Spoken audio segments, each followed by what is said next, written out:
think I'll cross and take my mans out, just kill yourself. In the trenches, 40 on my hip, I had to fix my belt. What's good, YouTube? I'm saying it's your boy Kai Different. It's your boy John. We back another video, y'all know what I'm saying? Today, y'all, we got Gundy trash talking Michael Jordan and went horribly wrong. Cone Man, full story, bro. What the freak do you mean, Cone Man, bro? The freak, bro?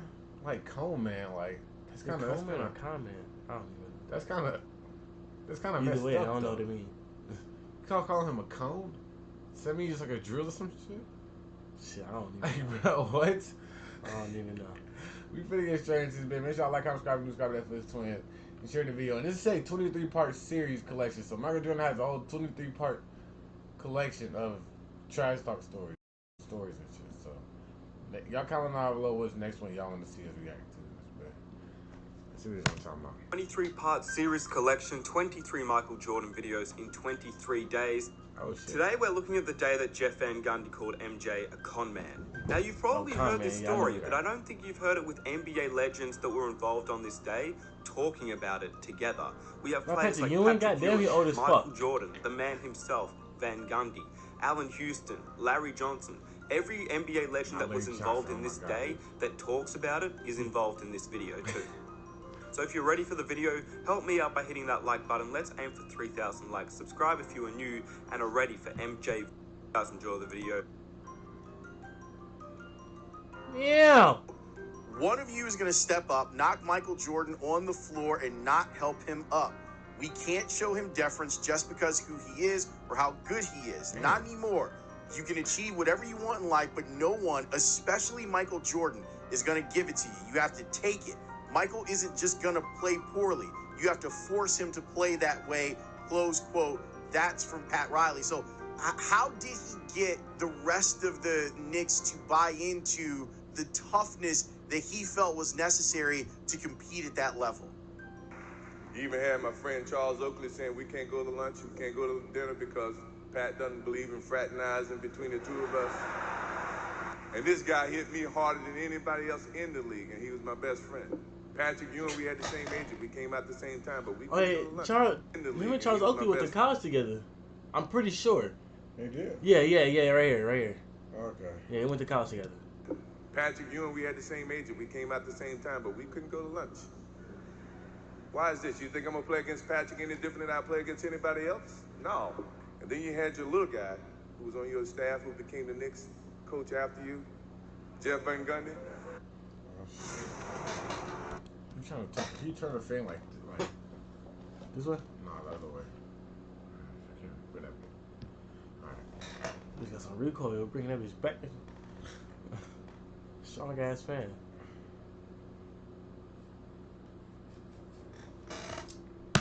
Y'all, I was ready to comment and say some get YouTube Premium, bro.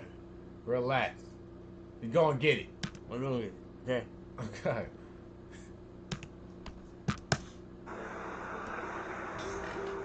They're just trying to get their money just like us. Any regrets about the comments made somewhat in jest about Michael Jordan? It seems like he kind of took heat and lit up 51 points tonight. Any regrets? What's that now?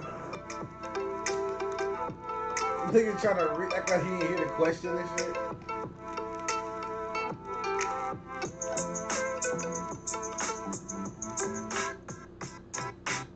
Whoa, what the fuck is Can you regret saying some of the things throughout the course of the week about Michael Jordan? I didn't say anything this week about it. His way is to befriend them, to soften them up, make them feel like he cares about them, and then he goes out there and physically tries to destroy them.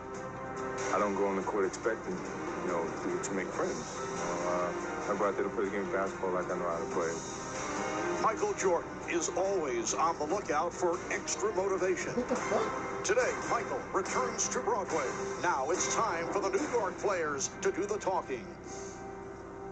Wait, but how can you soften somebody up and be friendly with them, and then on the basketball court, you better than them? That's their fault. Oh God, though. Why would you bring emotions to it? No, get your mentality straight. Right. That's not Michael's fault. He better than them. The fuck? Wait, this Russell Wilson? Oh, God, that's what I was thinking too. With Jeff is you got the tension, you got the history, you got the physicality. At the time, the Knicks and the Bulls were big rivals, and I didn't have time to think about and appreciate that you're playing against, you know, probably the best player to ever play. Michael Jordan had some of his biggest games, and Allen Houston had problems. Yeah, last year, Michael Jordan had his season high against Allen Houston.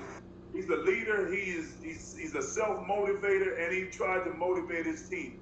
Unfortunately, you know, Mike became Mike, so yeah.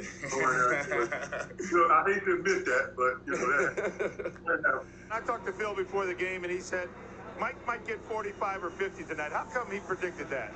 Michael upset that Van Gundy had said that Jordan uses friendships and stature to con some of his opponents. We talked about this earlier with Michael and asked, is this still ongoing in terms of the unhappiness about those statements? It's never forgotten. I think, you know, when you hear certain things like that, you put them in your memory bank and you use them whenever you feel you have the need to. And, you know, so I hadn't really forgotten it. It rubbed me the wrong way then, and if I hear it now, it still rubs me the wrong way because that was never my intent. I was good friends with Patrick. I get along with everybody, but at the same time, when the light comes on, I'm as competitive as anybody you know.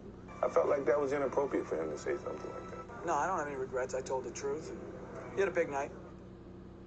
Van Gundy had said that Jordan uses friendships and stature to con some of his opponents. He cons them. Try his hardest not to look in the camera. Oh, God. With the commercials. He pretends to enjoy guys and like them and befriend them. I don't think he gets it. I think for some reason he's so good and has done it for so long that there is this, you know, and such a mystique about him that everybody wants to be like him, you know, be as good as he is, make as much money as he is, be able to do all the off-the-court things that you watch him game in and game out. He saddles up next to guys, he smiles at him, pats him on the ass, and then, you know, goes out there and kicks their ass, and they, you know, and they hug him after the game. Like that was some great thing that he got 45 on them. So I don't understand it. That's they fought. Bro, what the fuck? That's called being good at basketball, nigga. Sunday shot less than 40%. Jordan gets his first of the night. That's 3 turnovers for New York in their last 5 He gonna talk about everybody else. On the sideline. The Chicago Bulls to get their first lead of the night now. Ewing knocks it right back into the hands of Mr. Jordan. Talk about bad breaks. Patrick Ewing deflects the ball. It goes back to that man, wide open to the basket. 5 turnovers in the last. Oh, shit. Jordan. Now Larry Johnson with the switch. I tell you, he's feeling it. You can see his face. He expects to be back Sunday at home against Miami. Here's Jordan posting up again. Finds Jordan. Jordan for the Bulls. Giles back on Jordan. Jordan has 34. With Randy Brown, he got the start tonight. Here's Jordan. Nobody there to guard him. Chris Andy went to Patrick Ewing with Bill Winnington on him. Double team Patrick Ewing, so they're good guys and they get threes. The foul is you got to throw it in the post route. Yeah. Great play by Michael Jordan. Great play. Randy Brown kicks it out to Jordan. Oh, he gotta have 40-something right Here now. comes Jordan. Johnson picks him up defensively. Michael goes for 41. And he knew it was in right when it left his hand, and that's hurt the team, and that one was the big one. Jordan. Shooter's roll. A Jordan roll.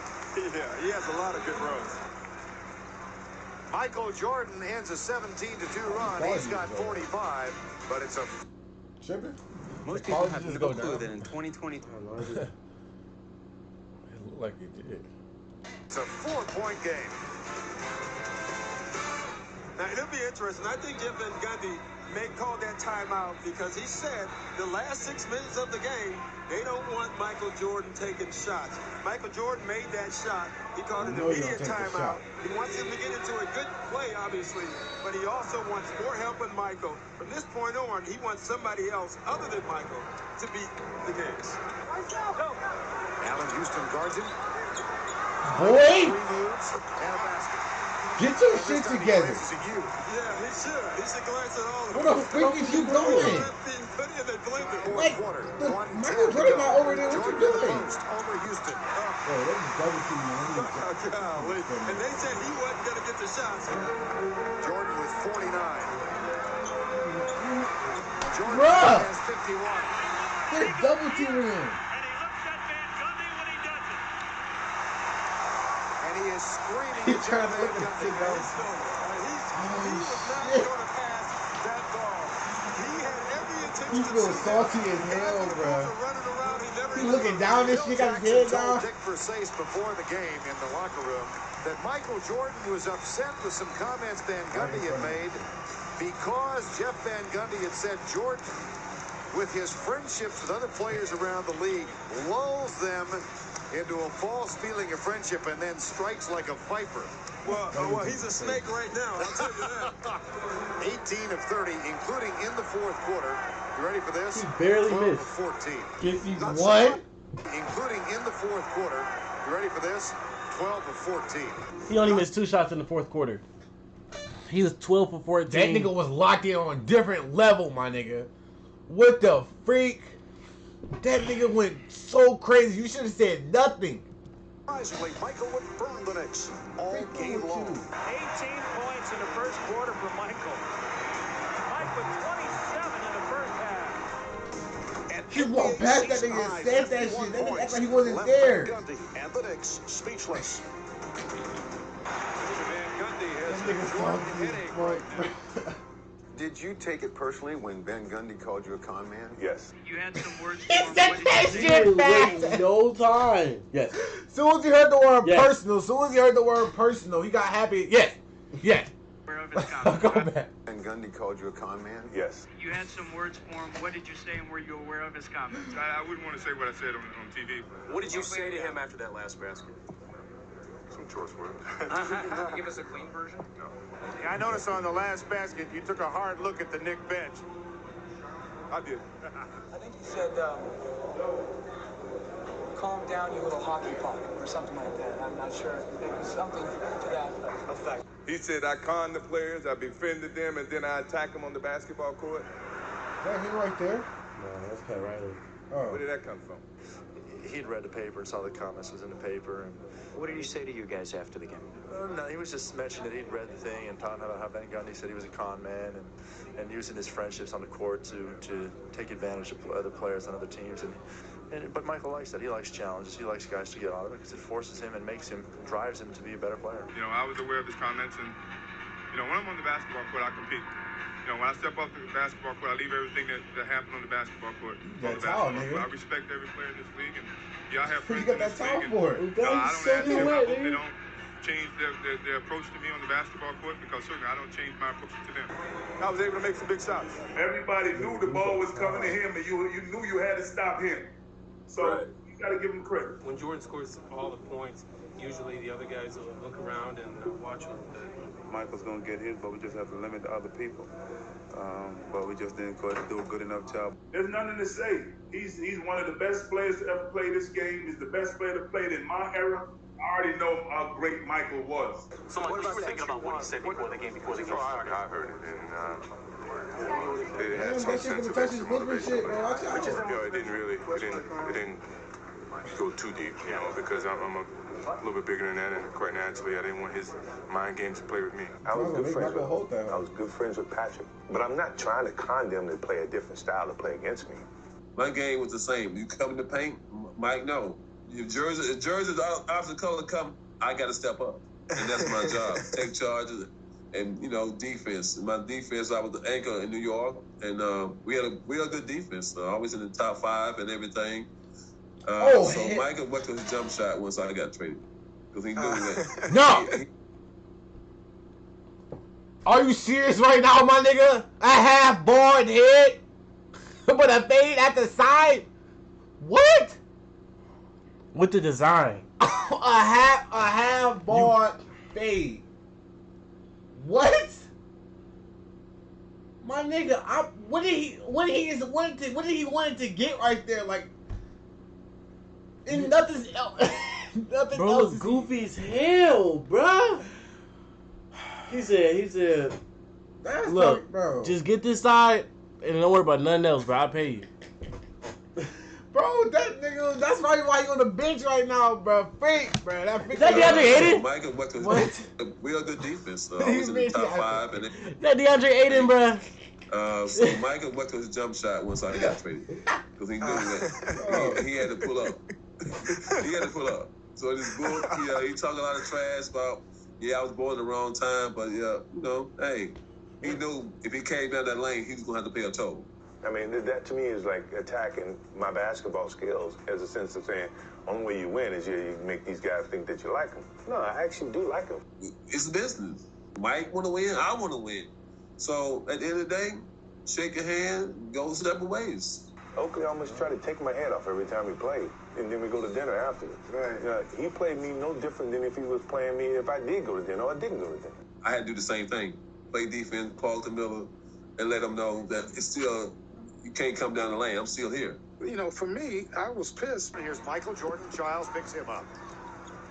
Because if he gets hot, there's nothing I can do. Look at this. Michael Jordan is just bigger. He's stronger. He can jump higher. And on the post, Chris Childs needs help. But the Bulls don't like giving help. So he's probably going to be down there by himself most of the night. Yeah.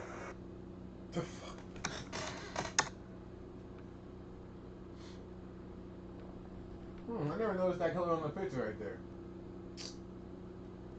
13 feet.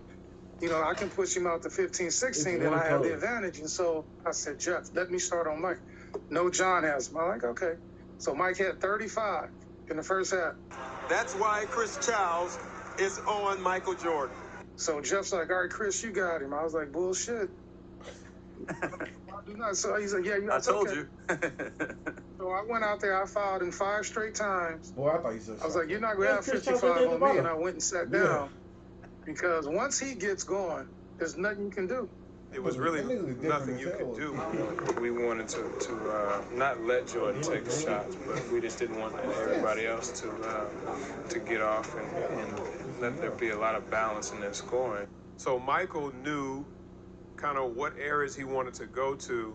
So when you were defending him, he would kind of set you up one way and get to one spot and just elevate.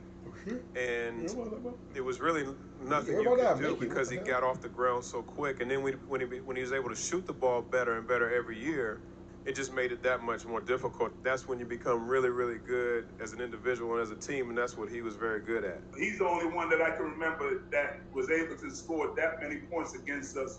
You know, so it was, you know, you give homage to MJ. Listen, I'm a guy who challenged Jordan, called him a con man, right? I remember it like it was yesterday, yeah. Jordan joined with Jeff Van Gundy and Don Chaney on the bench. Yeah. So I'm speaking from experience. Like, you know, in my mind, in a one-game setting, if I had first pick all time, there's no doubt who I'm taking, and it's Michael Jordan. And I hope you guys enjoyed the second video on the Jordan. Wait a minute. So that, chill out. Was that Van Gundy that was just talking right there? Yeah. Okay. So he finally gave him credit and shit like that. Instead of hating the shit. Hating like a bitch.